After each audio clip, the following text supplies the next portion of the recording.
So this isn't the best way to announce, but I just loved it. You gave me a little signature line. I just went, there it is, perfect. And so Yeah, we all have your cell number. That's great. yeah, exactly. Now everyone has all your contact info. Perfect. That's my introduction. No.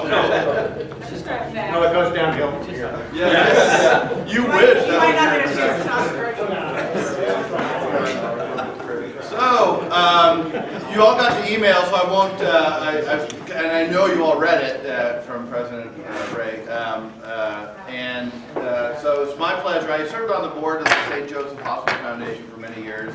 And Paul was executive director of the foundation, but also now he's called the Chief Philanthropy Officer for St. Joseph Hospital Humboldt, which is Redwood Memorial and St. Joseph Hospital. And we've talked a lot about access to healthcare. That was one of the big issues that we dealt with at the foundation level, and in particular, trying to get people to come and fill empty positions from physicians on down. It's a big issue. St. Joseph has been working on it with Open Door and others to try to develop the profession and to attract professionals here. So Paul is going to talk a little bit about a couple of initiatives that you've heard around the nursing program and the residency program, which are both very exciting. And so I'm going to turn it over to Paul and say thank you. Thank you, Greg.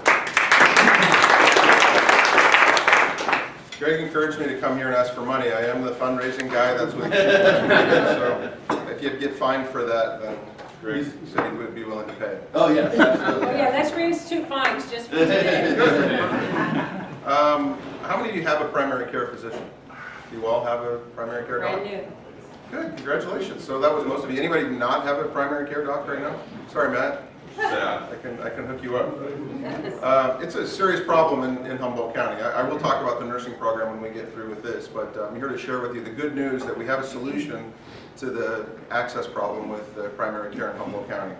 About 7 years ago, we should have done this probably 20 years ago, but about 7 years ago, in the midst of a whole bunch of doctors that have been here for 40 years practicing, starting to retire, and this great shortage of primary care across the country, a couple people came together to figure out what we could do to solve the problem of primary care access in Humboldt County. Dr. David O'Brien, Herman Spetzler, who founded Open Door, a few other physicians in the community took a trip to Grand Junction, Colorado. Grand Junction was identified as a community that's got a very similar demographic to Humboldt County in terms of the local economy and a lot of blue-collar jobs, and for some reason they have a real stable base of primary care physicians. So they were attracting people from all over the country to go there and figure out what they were doing that made them have such a stable base of primary care physicians. And it turned out they had been offering graduate medical education for 40 years. And so we learned that statistically about 53% of physicians stay in the area they complete their training. So we made a decision then to embark on this path to create our own family medicine residency program. So right out of medical school, if we can get family medicine doctors to Humboldt County for their training, we think half of them are going to stay in Humboldt County. So we embarked on this path. We were told it's going to take about 5 years to prepare for a residency program in Humboldt County if we get accredited. We crammed that into 2 years. St. Joe's is the sponsoring institution, and Open Door will be the sponsoring clinic.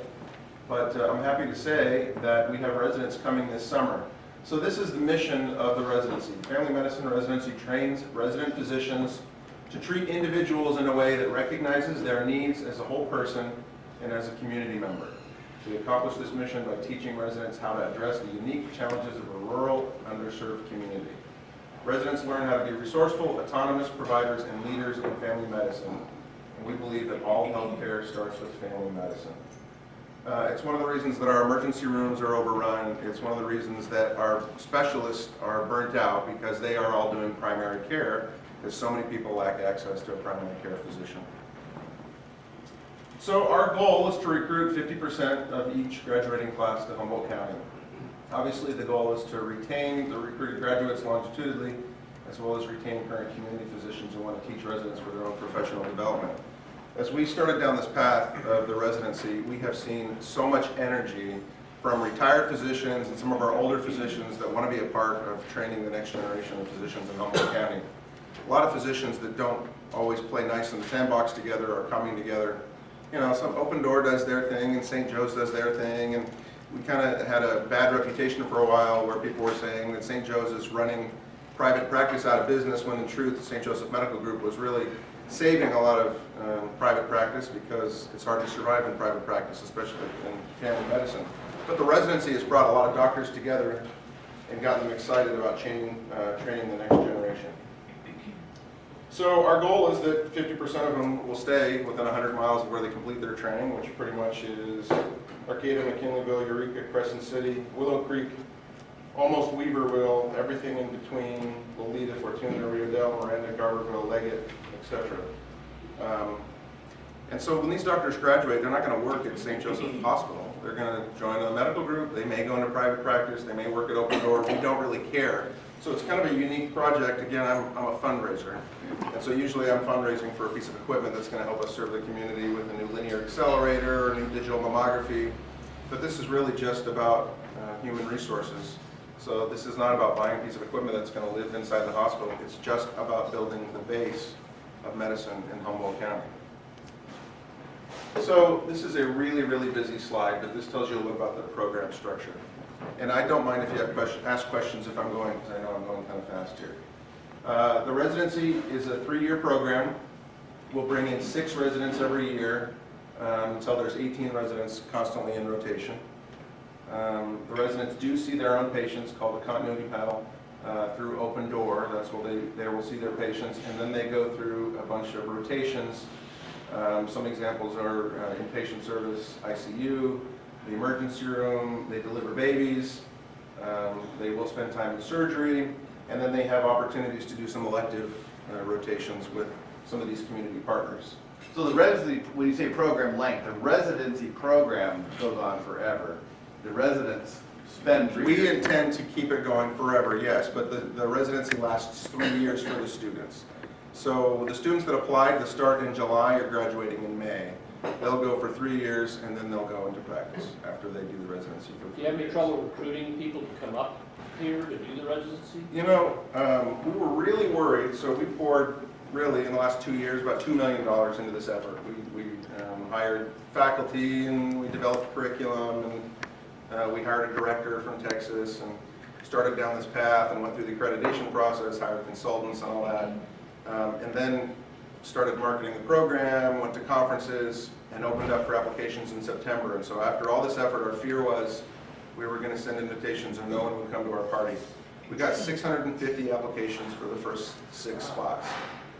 And we marketed rural to people that were interested in practicing rural medicine. We obviously marketed everything that's great about Humboldt County and the beauty of our coastline here. Obviously, affordable housing is a big issue. The state Medicare tells us what we can pay residents, and there's really not much range between what you get paid if you're practicing in Humboldt County and what you get paid if you're practicing in San Francisco or LA. So from all over the country, we think it's pretty attractive to come work in California, but not have to get 6 roommates and maybe try to work a second job if you're trying to do that in the Bay Area or something. So we got 650 applications, and then we looked through those for people that really want to be in a place like this. If they were from California, they got bumped higher up on the list. If they were from Humboldt County, they got bumped even higher up on the list. And if they were from rural communities, they were pretty high up on the list. Do you have to pay any of their debt that they've accumulated through medical school? Is that? No, because this isn't this is not a recruitment plan yet. I mean, eventually it will be, but I'm assuming that most of that debt is deferred until they finish their residency. And then Open Door is going to try to grab them and offer debt reduction packages, and the medical group will do that. It's just like recruitment of any other physician after they finish their residency. So we got 650 applications, and we invited 104 people to come here and interview. And 104 people came here at their own expense from not just all over the country, but a few people internationally, and were interviewed. And I'm getting ahead of myself in this presentation, but it was really overwhelming success. And we had to turn away people that were begging to come here. We had people that were interviewing that for some financial reasons it wasn't a good fit for us, but that said, even if I don't match with Humboldt County, I do plan to come back here and practice. This is a beautiful area. when they came to interview, we toured them all over the county and we showed them the beauty of the North Coast. It wasn't just about the hospital and Open Door, but it was about all this community has to offer. And so that's one of the benefits of the residency. Even if they don't do the residency here, they're getting exposed to Humboldt County and they're telling other people about it. Paul, Yeah. I mean, I know there's a reason, but why only 6? I mean, That's what That's what you that's think what we we're able to sustain, yeah. So it's very, very expensive. And again, it's 18. So it's Well, 6 a we year, because mentioned- it's a 3-year rotation, but it's really expensive. And I'll show you the slide that talks about how much it's costing us. So this is the annual expense when we get into it. And Medicare is going to reimburse us for the Medicare patients. And our Medicare population in the hospital is somewhere between 40 and 50%. So we're eating a lot of this. And this is really, really high level. If you want more detail on the expense, then I can connect you to folks. As a fundraiser, I feel like sometimes I only know enough to be dangerous. But if you have questions, you can email me and I can connect you to folks that can really get through this a little bit more. So the funding for the program, again, from CMS, Centers for Medicare and Medicaid Services, they're going to reimburse us for the patients in the hospital that are actually Medicare. Over the last 2 years, we've been doing a lot of fundraising, applying for grants. Song Brown, we got a $500,000 grant from Song Brown that we had to go fight for. Prop 56, that's tobacco tax. We're going to get $450,000 over the next 3 years towards resident salaries. And Partnership Health Plan put up $100,000 at the very beginning to push this effort and encourage this effort, seeing the need. Other than that, we have been pounding the pavement for the last 2 years. Our foundation has been working really, really hard. We did a big fundraiser last year. We raised almost $500,000 at our big fundraiser last year. And we're at about $1.8 million raised in 2 years towards this program. It's really energized our donor community. I am so proud of the community stepping up because these are sacrificial gifts. And again, because I think of what we're doing, bringing physicians here, it's excited people. We're seeing people participate in supporting this program that haven't been involved before. So this just talks a little bit about the funding issue. I covered that funding is based on hospitals' ratio of Medicare patients. We get penalized for residents who have prior training in other programs, which is one of the reasons that we had to eliminate some people from our pool when we interviewed them, because maybe they were a surgical resident and they did some time in surgery and then they decided later that they really want to go into primary care. Well, we don't get as much reimbursement for people that have started other residents. Also, if they spend time at any other hospitals or programs, we don't get reimbursed. So for example, these students are all required to do 2 months in the pediatrics rotation, and we don't have enough pediatric volume at St. Joe's and Redwood Memorial to have them exposed to pediatrics. So they will go to UC Davis and we'll have to pay for housing for 2 months while they do their 2-month rotation in pediatrics at UC Davis. So anytime we send people away for training, we don't get reimbursed. You're saying Medicare, what about Medi-Cal? Medi-Cal's not, there's no kick-in for your Medi-Cal patients? There might be a little bit, but it's mostly based on Medicare. I'm not sure exactly what the formula is. But we expect to get reimbursed about 40-45% of the cost.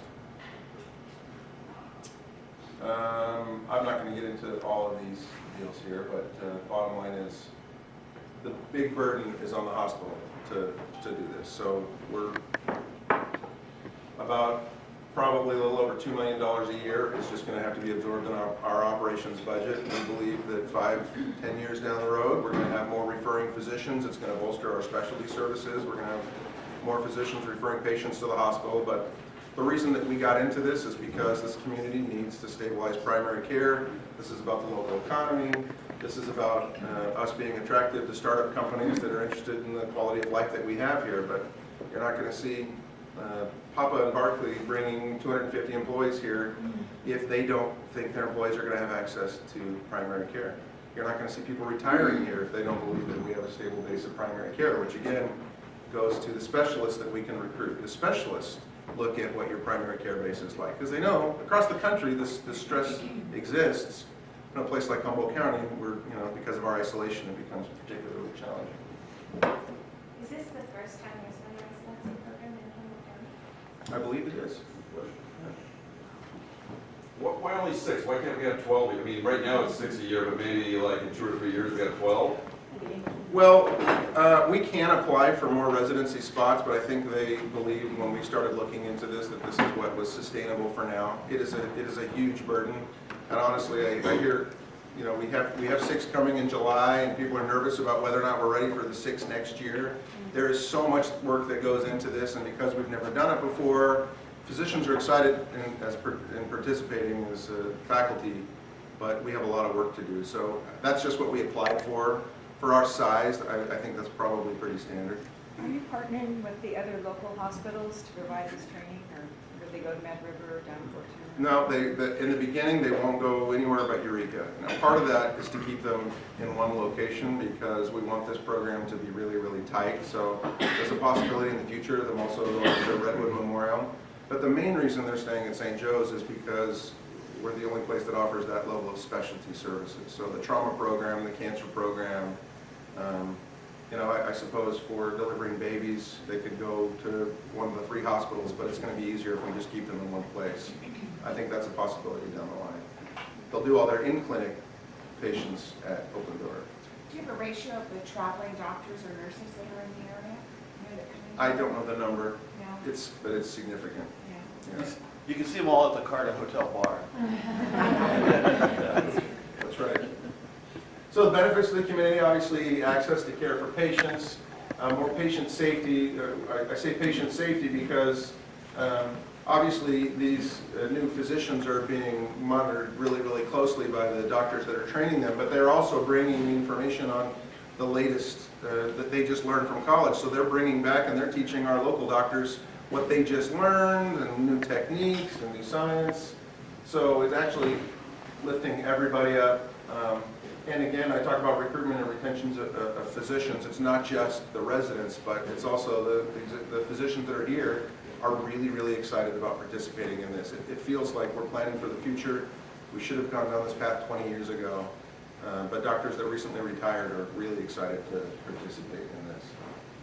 And obviously, we brought 100 people here. We paid for their hotels when they were interviewing, and we took them all over the county. And they spent a lot of money, and we encouraged them to do that. They went to local restaurants, and we think that they were exposed to the beauty of our community, and they're going to want to come back here, and we're going to do that every year. And they go tell people what they saw here. So in terms of national representation, we think it really puts us on the map. And there's this idea, too, that we like the idea of being seen as an example of what can be done in a challenged, isolated rural community in stabilizing medicine. You know, this is the beginning of our medical delivery system. So we think we can be a model for how other, just like Grand Junction is, we want to be a model like that. So this is the timeline, and this is where we are. So we really, really got busy in January of 2017. Applied for our accreditation and got approved, and started doing interviews last September. And then our the 104 people that we interviewed, we ranked all of them in this national database. And these students traveled all over the country, and they rank all of the different residencies that they visited. And on March 11th, there's this big online dating service thing that comes together called The Match. So all of these students that are about to graduate from medical school are waiting for March 11th to find out if they match with any of the residencies that they rank. And a lot of residencies don't rank with students, and a lot of students don't rank with the residencies they want to get to, and then they have to go into another pool. I can't remember what that's called, but basically, if we didn't match with our first 6 residents, we would have to pick from other schools' rejects. That's really not a nice way to say it, but we matched with all 6 of our residents, which is really significant, especially for the first time. We didn't think we would, so that was very significant. And here they are. Margot grew up in Arcata. She graduated from Arcata High School. She wanted to come home. Sean is married to a woman from Fortuna, and he's already in escrow on a house in Fortuna. 5 of them are from California, and we are so excited to have them. So they move here. They start their orientation, I think, on June 12th. And we're going to take them river rafting. They create all these bonding activities for them, and they do all this stuff before they start training. So the residency starts July 1st. We have a big fundraiser on June 7th for the residency. And again, last year we raised about $450,000 at that event. And we're going to have them at that event this year so we can introduce all of our donors to the product of their donations, and we can show these people how much the community cares to bring them here. They're really excited to be here. So, Can I ask another question? yeah. With the attraction of new physicians here, are you also going to have to ramp up for the nursing shortage and other technician shortages that we experience here? Are we going to have to ramp up? Well, we'll have a higher need for nurses and technicians and... Well, we have a great need for nurses right now. So that's the other thing that I wanted to share with you is HSU is restarting their nursing program. Hopefully you've seen that in the news. Is that for sure?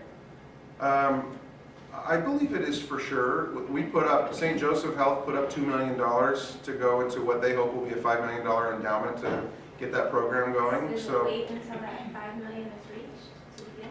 they are in a search right now for a director of that program, and they say they're starting again in the fall of 2020.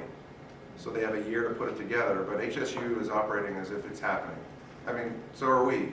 We put up $2 million of community benefit dollars, so not of our fundraised dollars and not of out of our operations, but every year as a nonprofit, St. Joe's puts 10% back into the community of our net profits.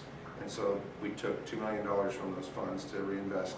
It's about access to care. You know, when sometimes if you're in the emergency room and they tell you you can't go upstairs because we don't have enough beds, the truth is we often don't have enough staff beds in our ICU. So we have these students at CR that get their associates, but we need more trained nurses, and so that's what we believe the HSU program will bring to us. We're actually starting to have conversations about more of our nurse managers and directors getting involved in teaching as associate faculty at CR so they can expand their program. Because I hear there's a 2 or 3 year waiting list to get into the program at CR, and we really want to cut that down because we are desperate for local nurses. So we're doing everything we can to, and we do believe that the residency is going to help lift that up as well, because it makes us more attractive. People like the idea of being at a progressive institution that's focusing on the future and education, and we have a really strong education program in the hospital, but this is making a big difference. So I think that's all I have. I went through this pretty quickly. Mikhail is did her training at the University of Colorado. She's from Colorado. Dr. Kashani went to the American University of the Caribbean. She's from Tarzana. Dr. Oliver went to Wayne State in Detroit. She's from Arcata. Dr. Pertel from Creighton University in Nebraska. He's from Petaluma. And again, his wife's from Fortuna. As a matter of fact, when he interviewed, he said, even if I don't get in, I have every intention to come practice here. Dr. Rai went to St. George's University. He's from Southern California. And Dr. Ramaya is from Spring Valley, California. She went to the American University of Antigua for her medical training. So, we're really excited about the program. Any other questions? I think we should invite them to one of our Rotary meetings. I think that's a wonderful idea. So whatever we can do to help them feel welcomed into this community if they have a spouse, we want to make sure we do that as well, that we invite them as a couple. And then of course, if they're single, we hope they fall in love here, so we're talking about creating a dating service. That's a little bit outside of the record. I'll let you guys come up with something. Any other questions? Gentlemen in our club. Do you have a few minutes? Or you can stay after? Yeah. So we can wrap everything up. We'll get them to stay after, so.